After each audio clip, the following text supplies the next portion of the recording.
Very quickly, President Trump had promised that he will hit Nigeria guns are blazing.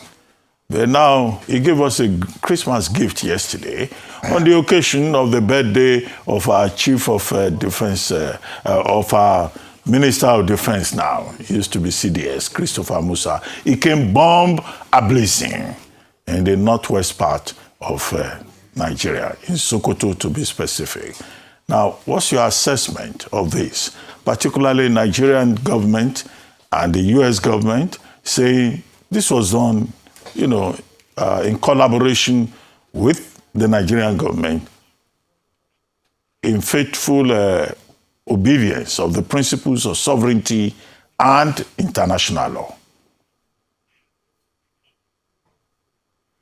Okay, very well. This is a very, very serious development, obviously, of American bombs falling over Nigerian territory. It will be discussed not only in Nigeria, but all over Africa. People will be discussing the implications. Every peace-loving Nigerian, and that is most of us, would like to see the terrorists and the bandits and the insurgents and all the other criminals wiped out. And since around 2009, with the beginning of the Boko Haram crisis, we had been appealing to the Western powers and the other international powers for help in order to defeat this problem. And they had been resisting, giving all kinds of reasons about human rights and all that. But in the last 2 months or so, President Donald Trump in particular had been threatening to carry out these attacks, which he has finally done. And there are several issues around that, beginning with the sovereignty issue. But of course, the Nigerian government has said that it cooperated. Okay, so at least that partially addresses the issue of sovereignty.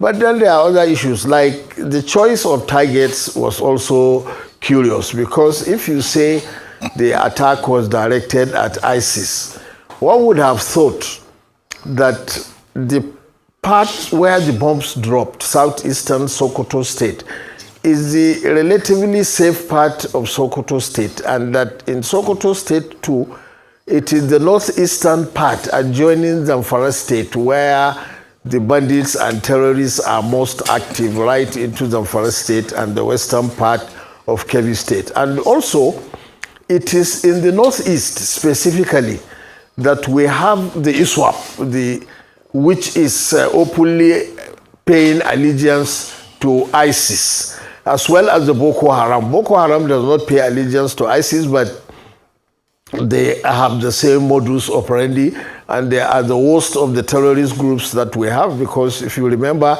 only 2 days ago on Wednesday evening, Boko Haram exploded a bomb in a crowded mosque after prayers in Maiduguri, and they killed several people and injured dozens of others. So one would have thought that if the Nigerian government assisted in the choice of targets, they should have directed it towards the deadliest of the terrorist groups, which is around the Sambisa Forest and the Mandara Mountains adjoining Cameroon and Chad, and also the Lake Chad, small islets in the Lake Chad basin, which is exactly where ISWAP is located. But of course, the bandits and the terrorists in the northwest are also very deadly, and they also ransack villages, abduct people, kill, and everything. So they are also legitimate targets, probably, although they shouldn't be the most important targets.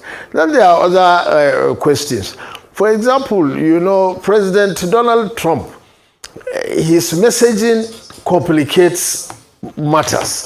The Trump administration is not exactly famous for helping communities. It even creates problems where problems do not exist. Like in South Africa, you say that there is genocide against white South Africans and you want to save them. That kind of messaging creates problems even where it does not exist. Okay, while the U.S. Defense Department is saying that this attack is targeted at ISIS, President Trump himself posted on social media that he is protecting Christians in Nigeria, a view that the Nigerian government has tried very strenuously to debunk, so that he does not create or rather compound our religious problems here in Nigeria. Mr. Jega, thank you so much. I need to come in here because of our time, but thank you for your opening statement.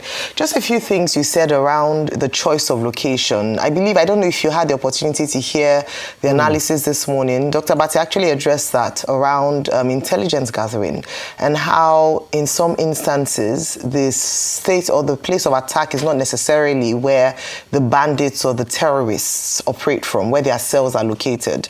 I don't know if you agree with that. Also, you say that you know where the terrorists and you identified some areas in the northeast. Do you have intelligence to support your assertion? Because this airstrike was said to have been done by statement from both parties based on weeks of intelligence gathering. Even on this platform, we talked about, air surveillance that had been taking place in the northern region. So I just want to ask that, from what intelligence gathering have you got in your source that the areas you've identified are the areas where the terrorists are? And then also with regards to the cells being different from where the terrorists actually operate. What's your take on that? You see, I don't have any intelligence. I don't have any intelligence agency. But for the last 20 years, since the explosion of the terrorist problem in Nigeria, anybody knows that its central locus is in the northeast. That's where the camps are. That's where the terrorists come out in large numbers with huge arms, and they even overrun military bases. And since last night, rather, when this attack took place, I am essentially from Sokoto State, and I have spoken to many people, and they also expressed surprise. The people in that locality, in Shagari local government, when they had explosions, they even thought it was a comet or some other extraterrestrial matter that fell, because as far as they are concerned, their area is relatively safe. But of course, as you said, the intelligence people may have better information. However, as far as we can see, the biggest terrorist camps are around Lake Chad and the Mandara Mountains and in the northeast. And that one is not speculation, because in the last 20 years, we have seen how they launch major attacks, even overrun military bases and confiscate arms. And even 2 days ago, they carried out a terrible terrorist outrage in a mosque in Maiduguri. So it is not speculation if we say this is the area that we think. But of course, if the intelligence agencies, with the help of Nigerian intelligence, think they have got better information, that is fine. Let them act on it. Okay. Two things. How will this affect Tinubu in 2027? I want to get your read of this. Politically, religious-wise, and in terms of narrative in the North, how will this affect Tinubu 2027? Because from what I've seen now is there's an isolation. Nigeria provided intelligence, America carried out the strike, but I can see from your words that you're not happy that it was even America in the first place. That's first one. Secondly, I want to ask, what would be the reaction from core people out in the North if these strikes from America continue to be able to get rid of these bandits? But the first question, how will this affect Tinubu in 2027? No,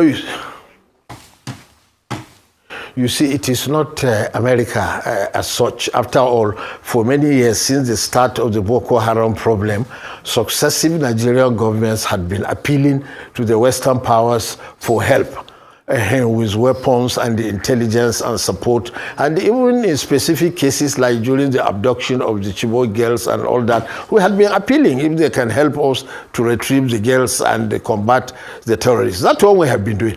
It is the Trump administration and its communication method that is suspect.